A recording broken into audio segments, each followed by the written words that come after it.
At milepost 16.4, I found an incident report scratched into the asphalt. It wasn't printed, logged, or filed by a trooper. It was cut into the road itself beside a reddish-brown handprint. 16.4. Heavy Fluid Complete Guide Rail Separation Tebow.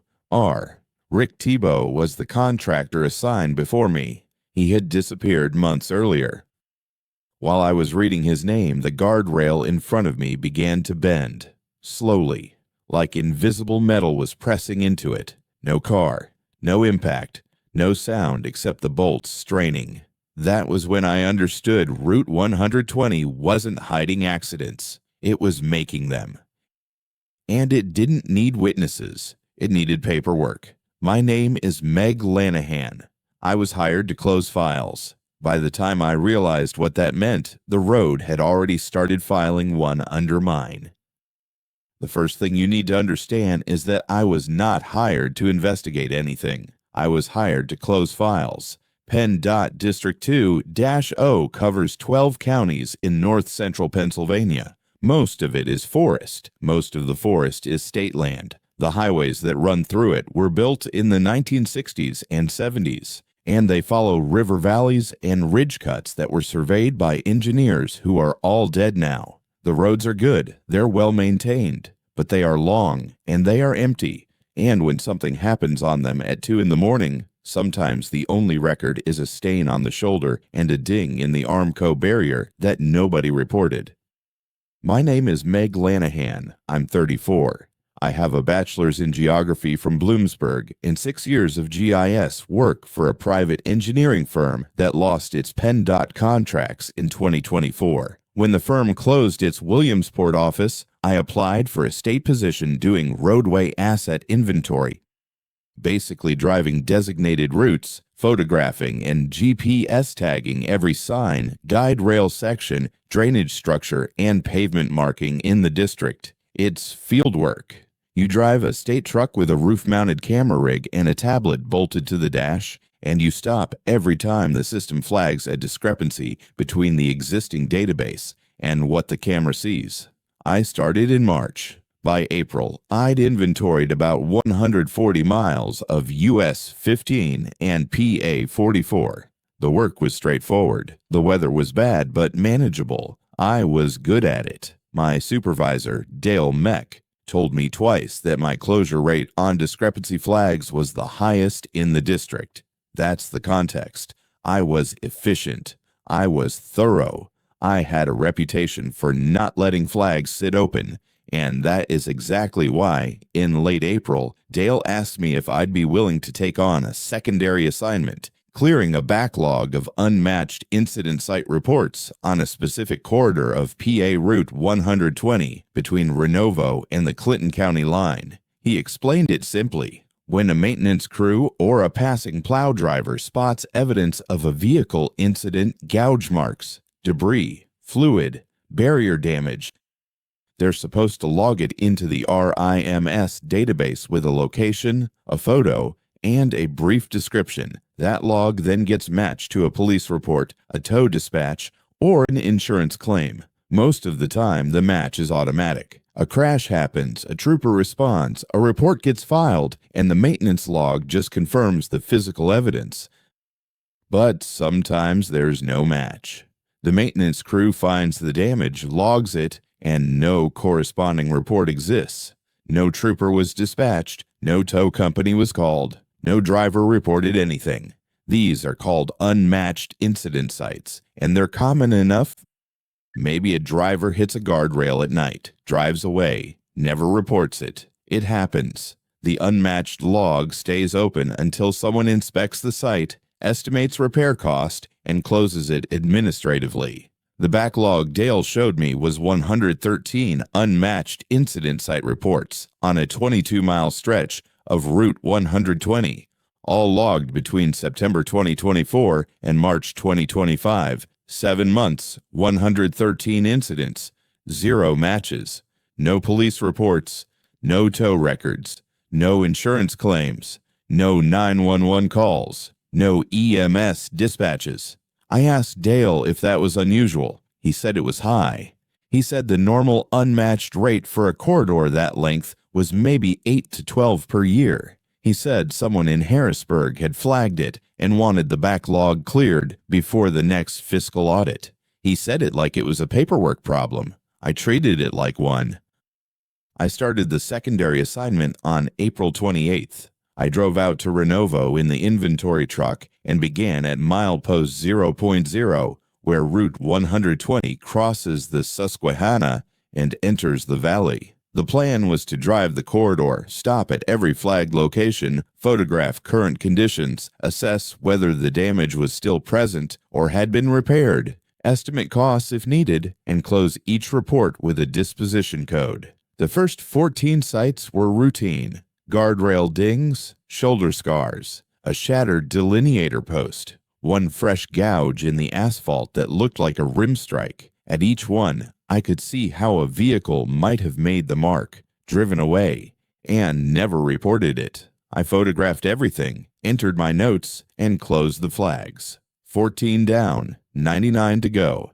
Site 15 was at milepost 8.7 on a straight, flat section with good sight lines and no intersections for a mile in either direction. The maintenance log described heavy fluid deposit, possible multi-vehicle, guardrail displacement east side.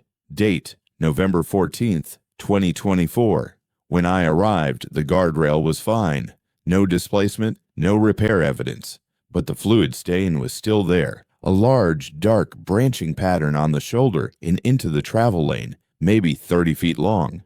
I've seen oil stains, coolant stains, transmission fluid. This was different. It was wide and thin and had soaked into the asphalt evenly, like it had been poured from a height. The color was wrong, too. Not petroleum dark. A flat, almost matte reddish brown, the way dried iron oxide looks on concrete. I photographed it. I crouched and touched the edge. The surface was dry but slightly textured, like the asphalt had reacted to whatever the fluid was. I entered my notes. Fluid deposit confirmed. No structural damage to guide rail. Stain consistent with large volume spill, possibly hydraulic. No barrier displacement observed despite original report. Recommend reclassify as spill event. Close. I closed the flag. I drove to the next site. Over the next 3 days, I worked through another 40 sites. Most were minor, but 7 of them matched the pattern of Site 15. A maintenance report describing significant damage that, when I arrived, was physically absent in every respect except one. There was always a stain. Not always the same size, but always the same color. The same flat, matte reddish brown. The same sense of having soaked in deeply and evenly. And at every one of those 7 sites, the original report described the damage as fresh as in. The maintenance worker had noted steam, wet fluid, or warm metal. Whatever had happened, it had happened recently before the worker arrived, but no driver, no vehicle, no report. I didn't think about it much. Stains persist. Reports exaggerate. I closed them all. On May 3rd, I was working the upper section, mileposts 14 through 18. This part of Route 120 follows Kettle Creek through a narrow valley. The road is 2 lanes with tight curves, no shoulder in some places, and steep wooded hillside on both sides. Cell service is intermittent. Traffic is light, maybe 20 vehicles per hour during the day, fewer than 5 at night. Milepost 16.4 was flagged for complete guide rail separation, 2 sections, southbound, debris field extending into travel lane, heavy fluid, tire marks consistent with high-speed departure. Date, January 3rd, 2025. When I pulled over, the guide rail was intact. Both sections were bolted tight to their posts. The posts were plumb. The reflectors were clean. There was no debris in the travel lane. There were no tire marks on the pavement. But there was a stain. This one was on the rock face on the opposite side of the road, a long, irregular smear of the same reddish brown, running about 12 feet along the cut stone at roughly the height of a vehicle door. Below it, on the pavement, a smaller pool-shaped stain, maybe 4 feet in diameter, dried flat and even. I stood in the road and looked at the intact guide rail, and then I looked at the stain on the rock, and I felt the first real discomfort. Because the original report had been filed by a named maintenance worker. I could see his ID in the system. He had described separated guide rail, debris, fluid, tire marks. He had been specific. He had taken a photo, and when I pulled up his photo in the database, it showed exactly what he described. 2 guide rail sections torn from their posts, crumpled, lying in the road, a scatter of plastic and glass, a dark wet stain on the pavement. The guide rail in his photo was the same guide rail I was standing next to. Same location, same posts, same reflector pattern, but in his photo, it was destroyed. And now, 4 months later, it was perfect. Not repaired. I checked the maintenance repair log. No repair order had been issued. No crew had been dispatched. No replacement sections had been requisitioned. The guide rail had been destroyed in January. No one had repaired it. And now, it was intact. I took my photos. I stood there for a while. Then I entered my notes. No damage observed. Original report photo shows significant damage not consistent with current conditions. No repair record found. Possible mislocation of original report. Recommend reclassify as data error. Close. I closed the flag, but I saved the original photo to my personal phone, and I saved my photo next to it. I don't know why. I think I was already starting to keep a record that wasn't for the database. That night, in the motel in Renovo, I pulled up all 113 reports and sorted them by the maintenance worker who filed them. 11 different workers had filed reports on the corridor, but one name appeared on 61 of the 113 entries, more than half. Gary Robinault.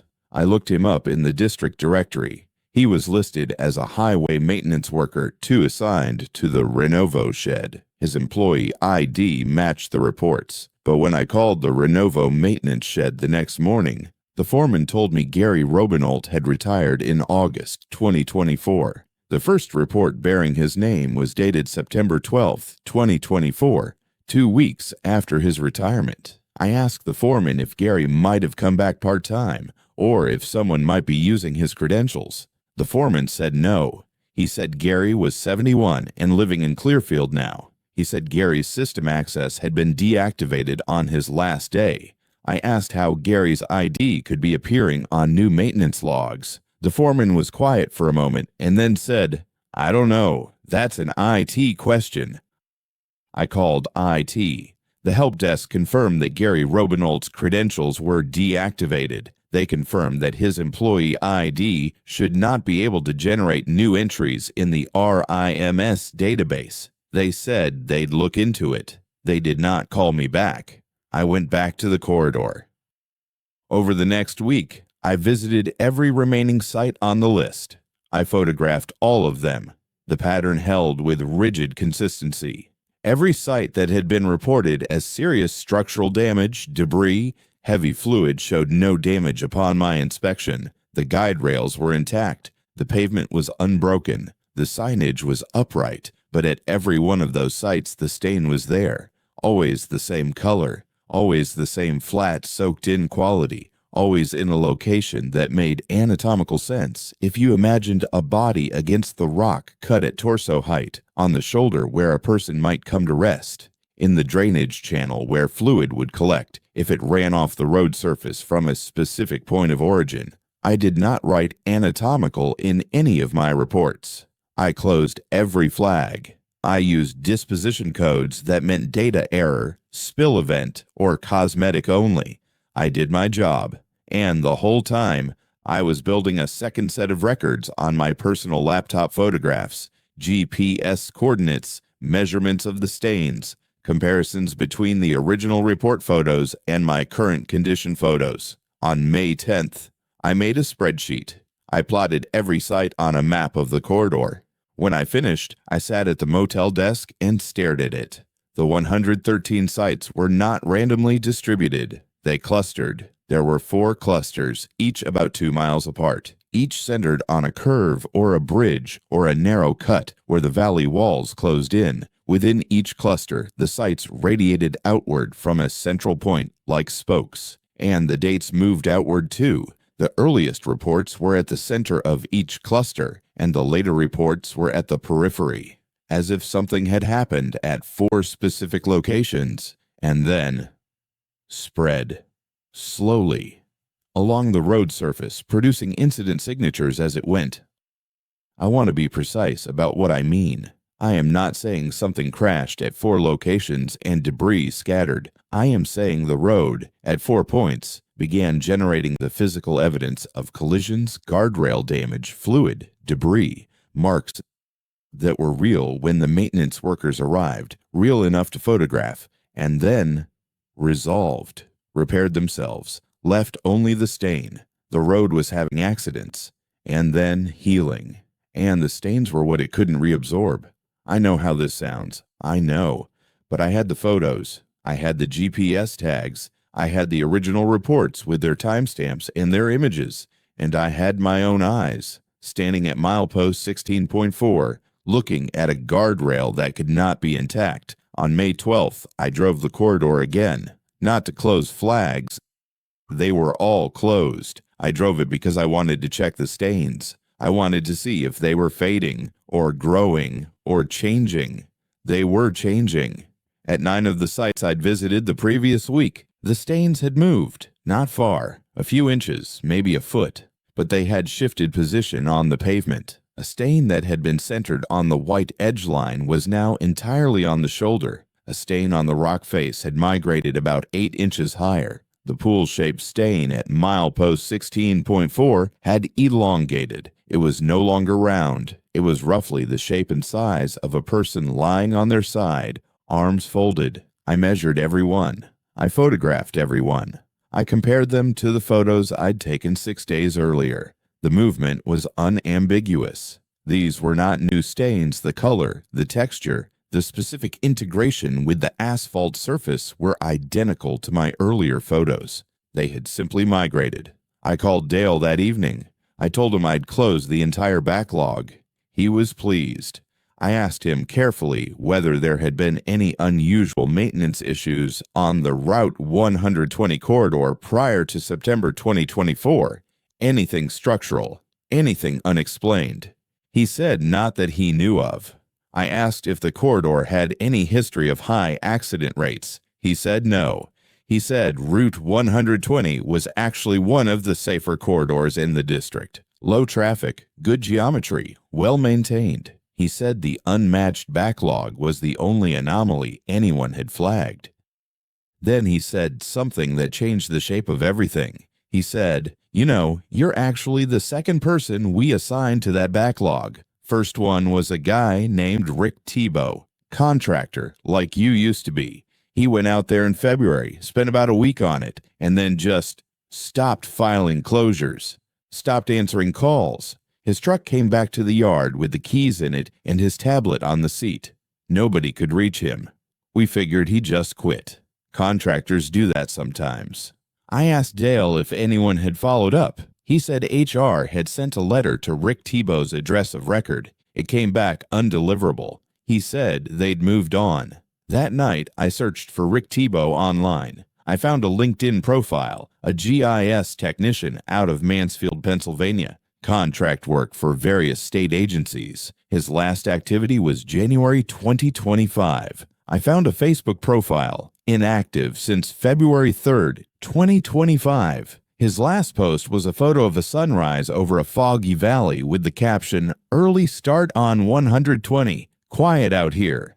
I found nothing after that. No obituary, no missing person report, no news coverage. He had simply stopped. I pulled his tablet records from the RIMS database. Dale had the access. I asked him to send me Tebow's closure history for the Route 120 assignment. He did, without asking why. Rick Tebow had closed 19 sites between January 27th and February 2nd, 2025. I cross-referenced his 19 sites against my map. Every one of them was at the center of one of the 4 clusters. He had started where I had started at the obvious sites, the ones with the heaviest original damage reports, the center points, the origins. And then he had stopped, and the backlog had continued to grow around those center points for another 2 months until I was assigned to close the rest. I went back to the corridor on May 14th. I wasn't assigned to. My backlog work was done. Dale hadn't asked me to go back. I went because I needed to check one thing.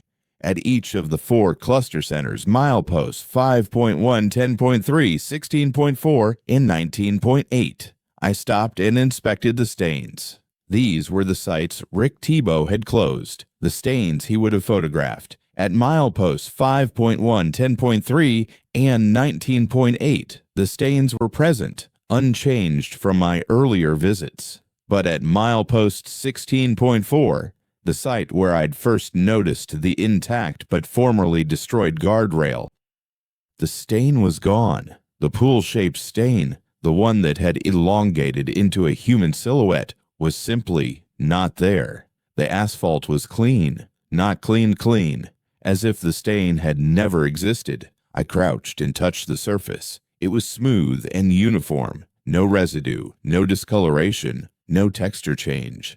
I stood up and looked at the road. I looked north and south. The valley was narrow here. The creek was audible below the road cut. The trees on the ridge were fully leafed. It was a warm afternoon, and the road was empty in both directions. Then I looked at the guide rail. There was a new dent, small, maybe the size of a fist. Fresh, the galvanized coating was scratched through to bare steel. It had not been there 6 days ago. It had not been there 20 days ago when I first inspected the site. It was new. I photographed it. I got back in the truck, and as I pulled away, I looked in the mirror and saw the stain. Not on the road, on the rock face, on the uphill cut, high, maybe 8 feet up, higher than before. A long vertical smear of reddish-brown, narrow, roughly 5.5 feet tall, the proportions of a person standing. It had not been there when I was standing at the site 30 seconds earlier. I had been facing that rock face. I had been looking directly at it. The surface had been clean gray limestone. I drove to the next cluster center without stopping. At milepost 19.8, the stain was still on the pavement where I expected it, but it had changed shape again. It was thinner now, more linear. It pointed south toward milepost 16.4. I drove the rest of the corridor at speed. I did not stop. When I got back to Renovo, I went to the motel and sat on the bed and did not open my laptop. I did not update my personal records. I sat there for about an hour. Then I took a shower and drove to the Renovo maintenance shed. It was after 5. The shed was closed, but the gate was open and the lot lights were on. I parked and walked around the building. Behind the shed, in the equipment yard, the maintenance trucks were lined up in their bays. I walked along the row until I found one with a faded inventory sticker on the bumper, the kind contractors use. I looked through the driver's window. On the dashboard where the tablet mount was bolted, there was a stain, reddish-brown, about the size of a hand, soaked into the plastic surface of the dash. Not wiped, not smeared, integrated the way the pavement stains were integrated, as if the material had accepted it. I looked at the passenger seat. There was a spiral notebook on it, open to a page with handwriting. I couldn't read it through the window, but I could see that the handwriting stopped mid-sentence, and that below the last line there was a smaller stain, a thumbprint-sized mark in the same reddish-brown. The truck's doors were locked. I did not try to open them. I walked back to my truck and drove to the motel. The next morning, May 15th, I called the Renovo shed foreman and asked which truck Rick Tebow had been assigned. He gave me a unit number. It matched the truck I'd found. I asked if anyone had cleaned out the truck after Tebow left. The foreman said he thought someone had. I asked if there was a notebook. He said he didn't know. I asked if the truck had been used since February. He said no, it had been flagged for a brake inspection and hadn't gone back into rotation. That afternoon, I did something I had not done before. I drove to the Clearfield address listed for Gary Robinault, the retired maintenance worker whose deactivated credentials had filed 61 of the 113 reports. It was a small house on a residential street. The lawn was mowed. There was a pickup in the driveway. I knocked on the door. A woman answered. She told me Gary was her husband and that he was in the backyard. She brought me around the side of the house. Gary Robinold was sitting in a lawn chair near a vegetable garden. He was a sturdy, weathered man who looked exactly like a retired highway maintenance worker. He stood up when I introduced myself and shook my hand and offered me a chair. I told him I was working on some records associated with Route 120 and that his name had appeared on a number of reports filed after his retirement. I asked if he had any idea how that could happen. Gary looked at me for a long time. Then he asked me if I'd seen the stains. I said yes. He sat down slowly. He looked at his garden. He said, I worked that corridor for 23 years. Renovo Shed, Route 120, Kettle Creek Valley. I know every mile of that road. I know where the deer cross. I know where the ice forms first. I know where the rock falls come down every spring. He said, in the summer of 2024, right before I retired, they did a repaving project, milled and overlaid about 6 miles of the upper section. Standard job, but the milling went deep in a few spots deeper than the original 1970s surface. In 4 places, the milling crew hit something under the road. I asked what they hit. He said, stains in the substrate, below the original pavement, below the base course, in the aggregate and the subgrade soil. Same color you saw, same reddish brown.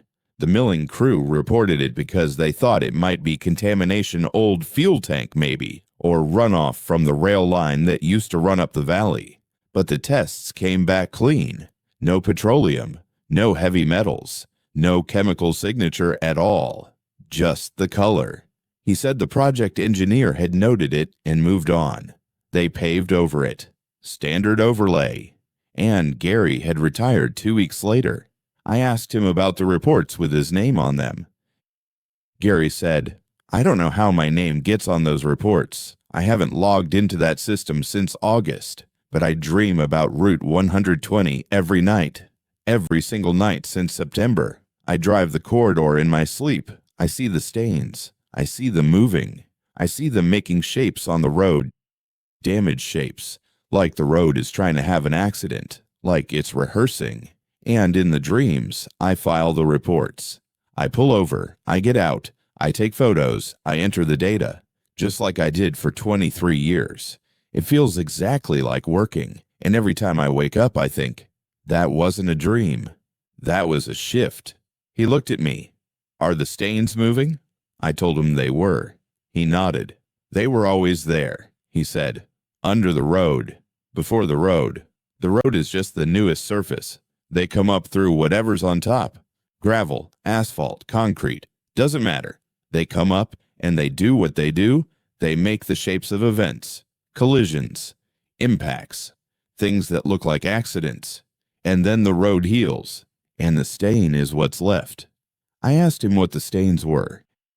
He said, I think they're old. I think they're older than the road. Older than the rail line, older than the creek. I think they're in the ground, and I think they need to be documented. I think that's what they want. They make the event, and then they wait for someone to come and write it down. That's why they started when I retired. There was no one to document them anymore, so they had to make the events big enough that somebody would have to come. I asked him what happened to Rick Tebow. Gary closed his eyes. I don't know. I dreamed about him, though. I dreamed I saw him at milepost 16.4, crouching by a stain, measuring it, and then he put his hand on it, and the stain went into his hand, went up his arm, and he stood up and walked to his truck and sat in the driver's seat and didn't move again. I left Gary Robinold's house at 4 in the afternoon. I drove back toward Renovo. I did not go to the motel. I drove straight to the Route 120 corridor. It was early evening. The light was long and gold. The valley was beautiful. The creek was high from spring rain. The road was empty. I drove slowly. I was looking at the pavement, at every site I'd closed, every site I'd flagged as cosmetic or data error. I slowed and looked. The stains were all still there, but they had changed again. Every one of them had migrated toward the center of the travel lane. They were no longer on the shoulder, no longer on the rock face, no longer in the drainage channel. They were on the road surface in the lane, where tires would pass over them, and they were darker than before, wetter looking, as if refreshed. At milepost 16.4, I stopped. The vertical stain on the rock face was gone. Instead, there was a new stain on the pavement in the southbound lane, directly in front of the guide rail. It was the largest stain I'd seen, roughly 8 feet long, maybe 3 feet wide, shaped like an impact spray, a central mass with radial lines extending outward in one direction, as if something had struck the pavement and the fluid had fanned out from the point of contact. And at the center of the mass, pressed into the stain like a fossil in shale, was the clear impression of a hand. 5 fingers, a palm, slightly curled, as if reaching for something. The detail was extraordinary. I could see the lines of the palm. I could see the whorls at the fingertips. The hand was larger than mine, a man's hand. I took 3 photographs. Then I crouched and looked more closely. Near the wrist of the handprint, at the edge of the stain, there were small marks in the asphalt surface, not stains but impressions, like letters scratched into softened tar. I angled my phone light across them.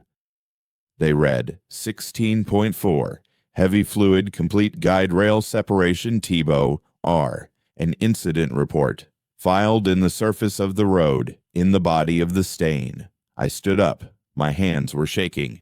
I looked at the guardrail. The small, fist-sized dent I'd seen 2 days ago was larger now. The steel was visibly deformed.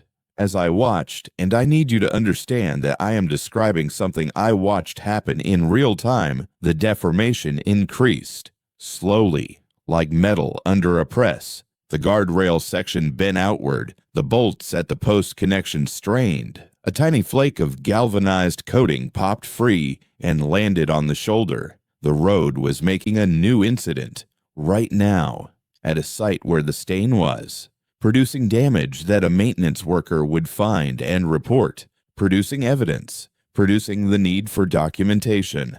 I understood then what Gary had been trying to say. The stains didn't cause accidents, they performed them. They generated every physical trace of a collision, the damage, the fluid, the debris, the marks, without any vehicle, any driver, any human being present at all. They created the entire evidentiary signature of an event that had never occurred. And then, when someone came to document it, the road healed, the damage repaired itself.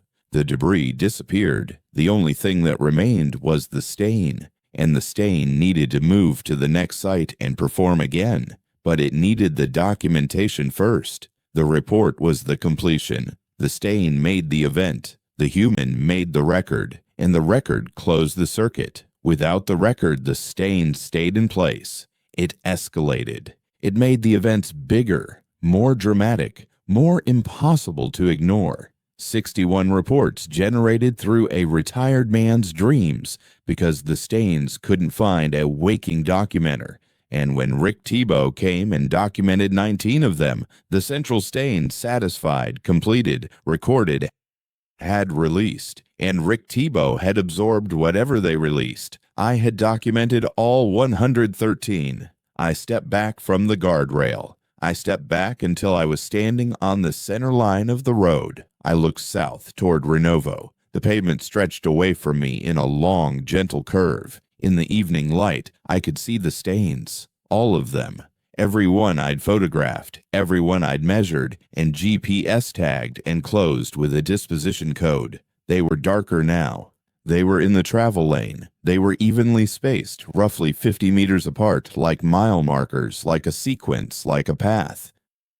They were pointing toward me. I got in the truck. I did not drive south. I drove north, away from the clusters, away from the corridor, up over the ridge and down into the next valley. I drove to Lock Haven. I checked into a different motel. I did not go back to Route 120. The next morning, I called Dale and told him I was done with the corridor work and would be returning to my regular inventory assignment. He said, fine. He asked if everything was closed. I said yes. Everything was closed. I went back to my normal routes. US 15, PA 44, normal roads, normal inventory. Photograph the signs, tag the guide rails, flag the discrepancies, close the flags. For 4 days, nothing happened. On the 5th day, I was inventorying a section of PA 44 north of Jersey Shore, a long straight stretch through farmland. I stopped at a guide rail discrepancy. The database said W-beam. The camera showed cable barrier. Standard update. I got out, took my photos, entered the correction. As I was walking back to the truck, I looked down at the shoulder. There was a stain. Small, maybe the size of a dinner plate. Reddish brown, flat, soaked into the asphalt. I crouched. The color was identical. The texture was identical. The integration with the surface was identical. I looked up and down the road. PA 44 is 50 miles from Route 120. Different valley, different watershed, different maintenance shed. I photographed the stain. I did not enter it into any system. I got in the truck and drove. 6 miles later, I stopped for a drainage structure. On the apron of the concrete head wall, there was another stain. Same color, same texture, smaller, the size of my fist. I found 4 more that day, all on PA 44, all in locations where I had stopped to do inventory work, all on surfaces I had recently inspected and tagged and entered into the database. They were not on the road at random. They were at my sites, my stops, my flags. The stains had found my documentation pattern. They had learned where I work, and they were seeding. I didn't go back to work the next day. I called in and said I was sick. I stayed in my apartment in Williamsport and sat at my kitchen table and thought. Here is what I knew. The stains needed documentation. They produced events. They waited for a human to record the events. The record completed the cycle. And then the stains moved, and the human absorbed something. What exactly? I didn't know. Gary dreamed. Rick vanished. The stains were patient, and they were spreading, and they had attached themselves to my roots. If I went back to work, I would encounter them at every stop. They would produce discrepancies at my sites, guardrail damage, sign damage, pavement marks that would require me to flag them in the system. I would document them because that is my job. That is what I am trained to do. That is what I am evaluated on, my closure rate, my efficiency, my thoroughness. And if I didn't go back to work, the stains would escalate. They would produce bigger events, more visible damage, damage that other workers would find and report, and those workers would become the new documenters, and the cycle would transfer to them. My refusal would not stop the process. It would only redirect it to someone who didn't know what was happening. I thought about calling Dale and telling him everything, but I imagined the conversation, and I knew exactly how it would go. I had GPS tag stains and a retired man's dream testimony and a missing contractor and a guardrail that bent while I watched it. None of that is a maintenance issue. None of that goes in a database. Dale would refer me to EAP and reassign the corridor. I thought about destroying my records, deleting the photos, the GPS tags, the spreadsheet, the closure reports. But the closures were already in the RIMS database. The system had them. The documentation was complete. Destroying my personal copies wouldn't undo the circuit I'd already closed 113 times. On the second day home, I opened my laptop and looked at the map I'd made. The 4 cluster centers on Route 120, the 113 sites radiating outward, and now overlaid the 6 new stain locations on PA 44. I drew lines between them. The PA 44 stains were not random. They fell on a gentle curve that, if extended, would intersect Route 120 at milepost 16.4, the center of the largest cluster, the site where Rick Tebow's handprint was pressed into the road. The stains were growing toward each other. The Route 120 stains were spreading south. The PA 44 stains were spreading east. They were converging. And the convergence point, when I calculated it, was approximately at the junction of PA 44 and US 220, just south of Jersey Shore. A major intersection, high traffic, multiple lanes, thousands of vehicles per day. If the stains reached that intersection, if they began producing incident signatures at a major junction, the number of documenters would increase exponentially. Every trooper, every maintenance worker, every insurance adjuster, every tow driver who filed a report would become part of the circuit. I sat with that for a long time. On the third morning, I got dressed and drove to the PennDOT district office. I went to Dale's office and told him I needed to talk to him about the Route 120 backlog. He offered me coffee. I declined. I sat down and told him very carefully only the procedural part. I told him that the unmatched incident reports on Route 120 appeared to be generated by a recurring pavement anomaly, a subsurface discoloration that migrated and caused surface disturbances resembling accident damage. I told him I had documented the anomaly and that it appeared to be spreading to adjacent corridors. I told him I recommended a formal investigation by the geotechnical unit and an immediate suspension of routine inventory work on the affected segments until the substrate could be assessed. Dale listened. He asked reasonable questions. He said he'd forward my recommendation to the district engineer. He asked if I had photos. I said yes.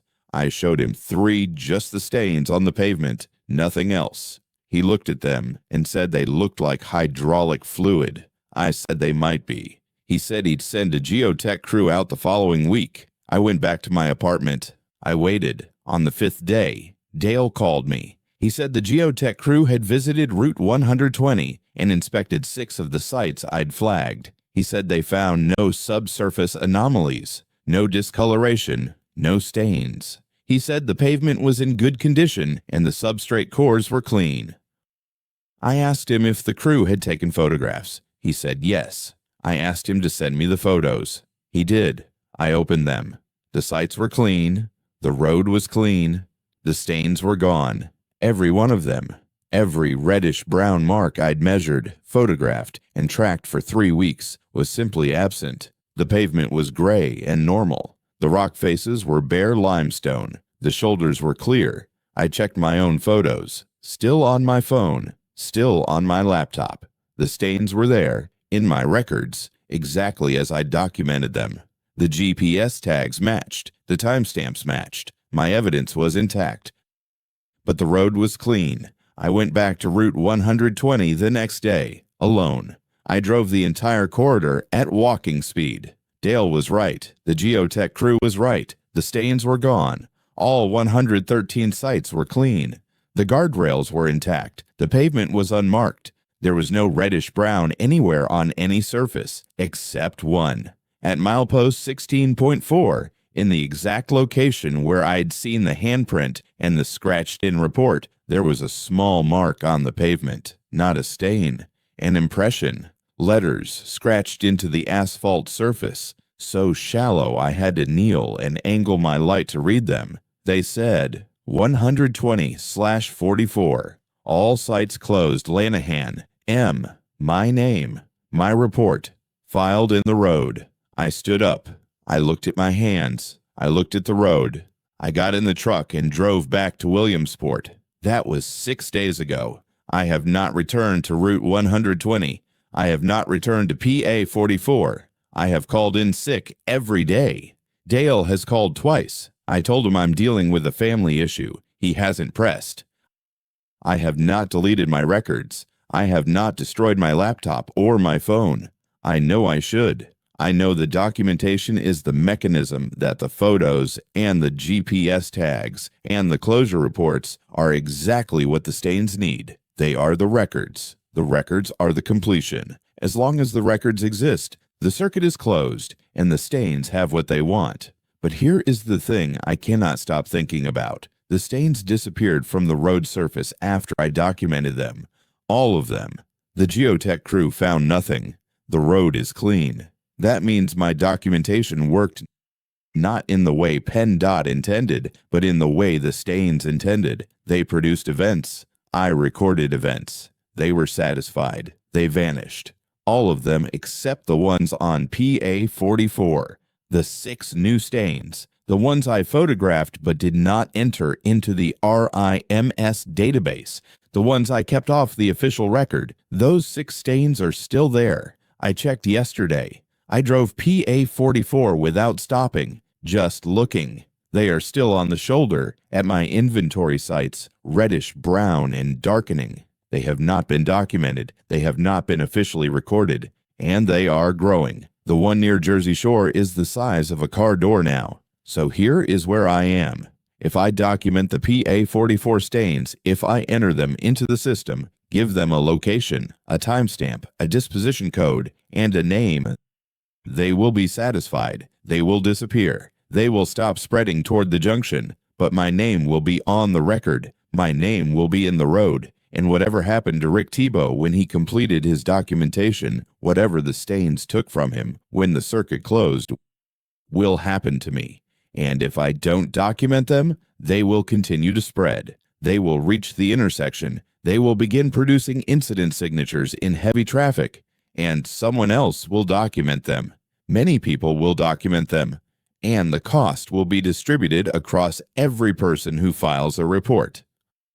I have been sitting in my apartment for 3 days now with the RIMS portal open on my laptop. 6 blank incident reports ready to file. GPS coordinates already entered. Photos already uploaded. Disposition codes already selected. All I have to do is type my name and click submit.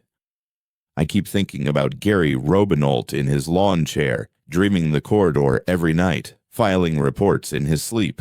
I keep thinking that he doesn't seem unhappy. He seems tired, but he seems like a man who spent his life doing a job and is still doing it, and who has made peace with the fact that the job was never exactly what he thought it was. I keep thinking that I was hired to close files, that I'm good at it, that my closure rate is the highest in the district. The cursor is on the submit button. The 6 stains on PA44 are getting darker. I haven't decided yet, but I notice that I've already typed my name in every field, and I don't remember doing it for the last 2.